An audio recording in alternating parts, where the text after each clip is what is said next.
What's up Sobat Wibu? Balik lagi bersama gua, admin Wibu Sesat yang sudah tobat. Kali ini, admin akan melanjutkan alur cerita dari kisah seorang pemuda polos bernama Bambang dari manhwa yang berjudul Secret Class.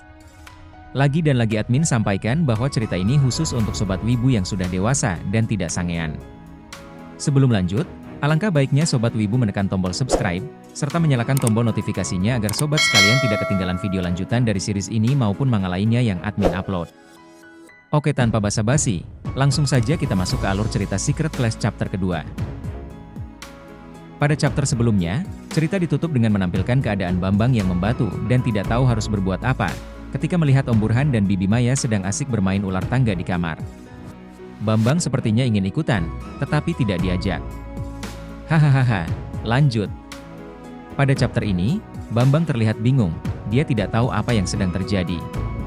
Terlihat Om Burhan yang bosan bermain ular tangga mulai berganti permainan menjadi kuda-kudaan. Bambang terdiam, pipinya memerah. Dia kasihan melihat bibinya yang berperan menjadi kuda. Om Burhan jahat, kenapa bukan dia yang menjadi kudanya? Bambang yang menyaksikan permainan itu nampaknya mulai tidak bisa mengatur nafasnya. Gawat, ular sawah Bambang nampaknya mulai marah. Ular sawah Bambang menjadi besar. Bambang merasa kesakitan, baru kali ini ular sawahnya marah sampai sebesar ini. Rupanya ular sawah Bambang menjadi marah ketika melihat ekspresi Bibi Maya yang seperti kesakitan. Bibi memohon ampun kepada Om Burhan, mungkin dia capek main kuda-kudaan karena Om Burhan kan berat. Bambang yang tadinya terdiam, mulai memutuskan untuk pergi. Dia merasa tidak sanggup untuk melihat adegan itu lebih lama lagi, dan memutuskan untuk kembali ke kamarnya. Di kamar, Bambang terlihat murung, dia masih bingung apa yang sedang terjadi. Dia mulai berpikir kalau Om Burhan itu brengsek. Dia pun memutuskan untuk tidur saja daripada memikirkan hal itu terus-menerus. Keesokan harinya, Bambang terbangun dengan keadaan kaget. Nampaknya ular sawahnya muntah tanpa dia sadari. Dia pun bergegas berdiri dan segera melepas kancut pengamannya. Dia harus cepat menaruh kancutnya di keranjang pakaian kotor sebelum ada yang melihat. Dia merasa malu, dia menyembunyikan barang itu di bagian paling bawah. Adegan lalu berpindah ke tempat Bibi Maya. Dia terlihat senang karena tomat yang dia beli di pasar terlihat sangat segar. Lalu tiba-tiba, klak. Suara nyaring terdengar saat tanpa disadari, Mbak Mia memukul bokong ibunya dengan keras. "Selamat pagi, makan apa kita hari ini?" ucap Mia. Bibi Maya merasa malu, raut wajahnya tidak bisa bohong. Dia lalu berkata, "Bagaimana bisa kau memukul bokong ibumu sangat keras?" Mia yang mendengarnya lalu menjawab, "Hihihi, karena bokongmu sangat cantik dan fleksibel." "Bagaimana kau merawat tempat itu sangat baik?" Bibi Maya malah salting mendengarnya. Pemeran utama kita lalu muncul.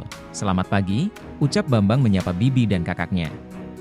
Bibi Mia lalu menyuruhnya untuk duduk. Di sini Bambang bingung kenapa Om Burhan tidak ada di meja makan. Bibi Maya lalu menjawab kalau Om Burhan sudah pergi lebih awal karena sedang ada perjalanan bisnis. Dia akan kembali dalam beberapa hari. Mereka pun sarapan seperti biasanya. Di sini Bambang terlihat canggung. Dalam hati dia berkata, "Seperti aku tidak berani melihat wajah bibiku dan Om tidak ada di sini." Adegan pun berpindah ke tempat Bibi Maya yang hendak mencuci pakaian. Dia terlihat kaget. Dia melihat noda pandan di kancut milik Bambang. Untuk memastikan, Bibi Maya mencium kancut itu. Dia pun yakin kalau itu sirup pandan dan sadar kalau Bambang telah dewasa. Sambil melanjutkan mencuci pakaian, Bibi Maya terlihat merenung. Dalam hati dia berkata, Bambang menjadi yatim piatu di umur muda dan tidak seperti yang lain proses pertumbuhannya. Seseorang pasti mengajarinya. Adegan lalu berpindah ke tempat Faisal dan Bambang. Sambil jajan, Faisal berkata, "Apa kau menyukai item langka yang aku berikan kepadamu kemarin?" Bambang terlihat malu. Faisal lalu bilang kalau dia akan memberitahu yang lebih mantep lain kali. Tapi sepertinya Bambang menolak, maklum aja Bambang kan masih polos. Namun tak disangka, Bambang lalu bertanya, "Oi Faisal, apakah kau tahu apa itu wik-wik?" Faisal terlihat kaget, dia lalu menjawab kalau wik-wik itu adalah hal yang dilakukan cowok jahat, kita tidak boleh menjadi seperti itu.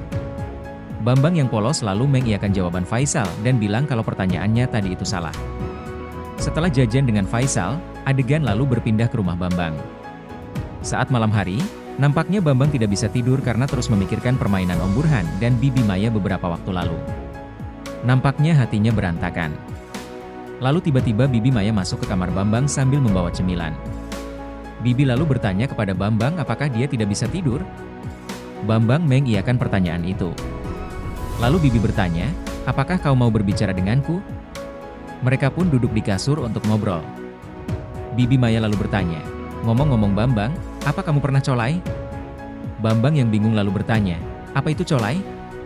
Bibi terlihat muram. Dia bilang kalau dia sudah tahu rahasia Bambang yang benar-benar bingung kembali bilang, Bibi ada apa denganmu? Apa itu colai? Bibi lalu menjawab, Bambang, kau sudah dewasa sekarang. Apakah ada yang bisa aku lakukan untukmu? Aku akan mengajarimu cara membuat jus pandan atau bahasa gaulnya colai. Dengan malu Bibi bertanya untuk terakhir kalinya, Bambang, apa kamu ingin mempelajarinya? Episode ini pun berakhir dengan wajah Bambang yang kebingungan. Cerita chapter 2 pun selesai. Jadi Sobat Wibu, nampaknya Bibi Maya ingin mengajari Bambang resep sirup pandan turun-temurun yang sangat gacor. Nantikan kelanjutan cerita si Bambang ini dan manga lainnya hanya di channel Wibu Sesatril. Kalian juga bisa memberikan saran manga atau series apa yang ingin dirangkum dengan cara menulisnya di kolom komentar. Akhir kata admin pamit undur diri, dan salam Wibu Sesat.